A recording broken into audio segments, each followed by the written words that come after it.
Hey guys, so in this video I want to talk about a very huge problem for many students, which is time management. I know it's a huge problem for many of you, you're scared you can't finish the paper, and here are 7 top reasons why you're running out of time and how to fix them. Once upon a time, I was in JC not that long ago. I was overconfident in one of my exams. And can you guess what subject it was? It was bio, because I was always quite good at bio and I got overconfident for one of the exams. To be honest, I got complacent and I thought that, oh, it's so easy, like all the questions so easy. As I was doing the paper, I took my own sweet time and I didn't realize that I was actually running out of time. I just kept thinking to myself, this is so easy. Then I finally looked up at the time and checked how many remaining questions I had, and I was like, oh, I'm not gonna finish. I'm gonna lose a lot of marks. And guess what I did? Just like any of you, I went crazy and I rushed as fast as I could, and it was extremely tiring. I think I managed to finish, but I didn't get to check, and the quality of my answers was definitely compromised because of how fast I rushed those questions. So that taught me a very important lesson, which is in papers, never be complacent. Even if you think the subject is easy or that paper is particularly easy, never take your own sweet time and always have a sense of urgency. Have a slight rush when you're doing each question so that you won't end up in that situation which I faced.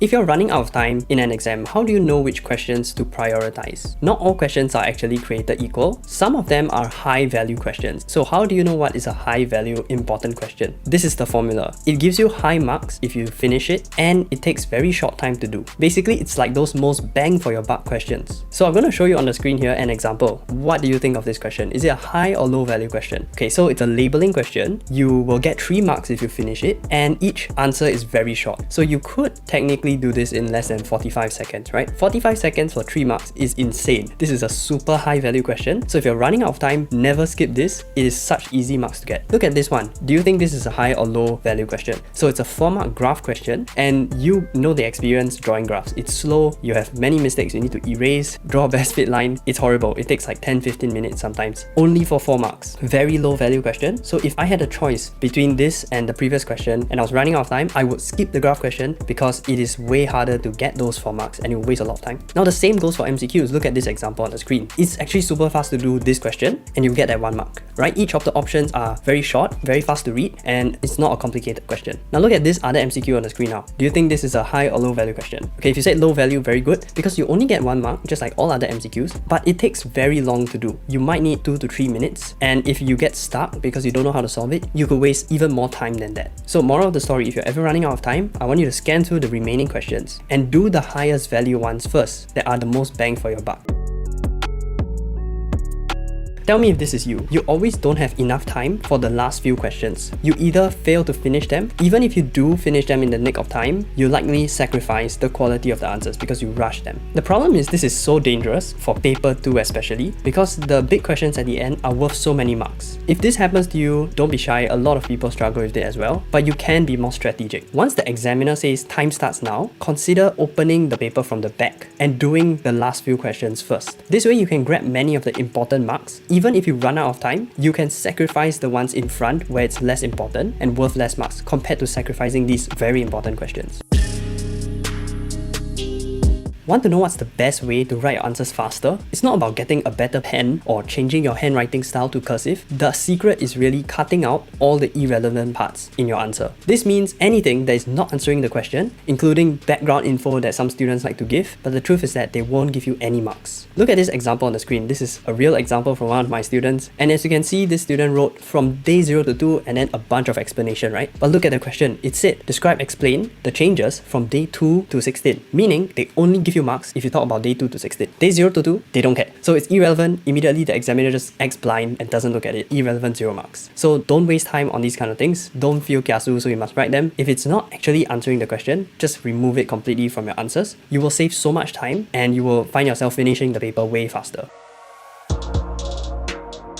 Did you know you can cut down the length of your answers but still score the exact same marks? It's called paraphrasing, and I bet there's wasted words in your answers right now that we could use our English skills to the rescue. I'm going to give you some examples to give you ideas, and you can implement some of these right now in the way that you write answers. Rate of photosynthesis can just be written as photosynthesis rate. Water potential of mesophile cells is lower than the water potential of the xylem. That's a very long phrase, right? We can say water potential of mesophile cells is lower than that of the asylum. Notice how I just used the word that to substitute for so many words? So you'll make writing those kinds of phrases much faster. Therefore is a very long word. You can change it to so. Decreases is also quite a long word. You can change it to falls. Increases, rises. So there are shorter words they can use to convey the same meaning, and if you paraphrase the way you write things, you can save so many words, and that will make you write a lot faster.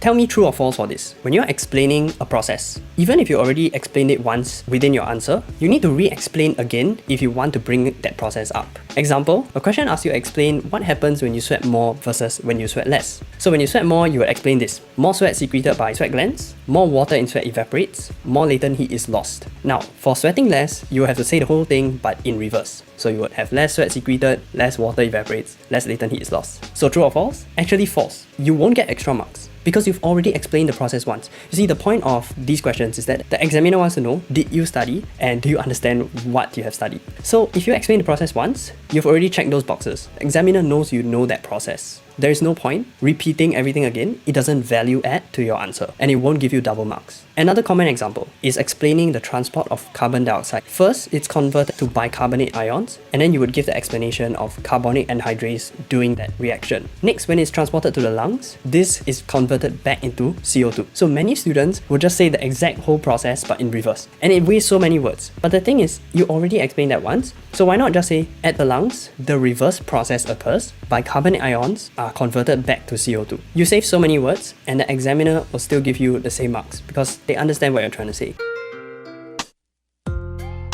Do you know why grammar Nazis suffer in bio papers? Because markers don't actually care if your grammar is perfect. What they're looking for is, number 1, have you studied the content? Number 2, did you put in the right keywords? As long as you use all the bio terms that are required, you don't even need proper sentences. Remember, this is not an English exam, it's a bio exam. Truth is, I have done this myself so many times in science papers to save my word count and write faster. Let me read to you an example. If you're describing the events of fertilization but you don't have time, you can drop many of the words in order to write a shorter answer. So I'll put this on the screen as well so you can read it with me. After fertilization, zygote move from oviduct to uterus by peristaltic action of oviduct walls and sweeping action of cilia. Zygote divide by mitosis into embryo. Embeds in uterine lining during implantation, develop into fetus. So desperate times, desperate measures, right? You see how many words I dropped? It sounds weird, but it's okay if you butcher up the English. You can still get full marks because notice I put all the important keywords still in my answer. So it's just jam-packed with keywords. So those are the 7 top reasons that students waste time in exams and therefore cannot finish. After watching this, which mistake or mistakes have you been making the most often? Tell me in the comments. And if you have more time management tips to share with our followers watching this, then please share it below as well. I wasn't born with good time management skills either. I learned it using these strategies, and that is good news for you because it means that you can become good at this too.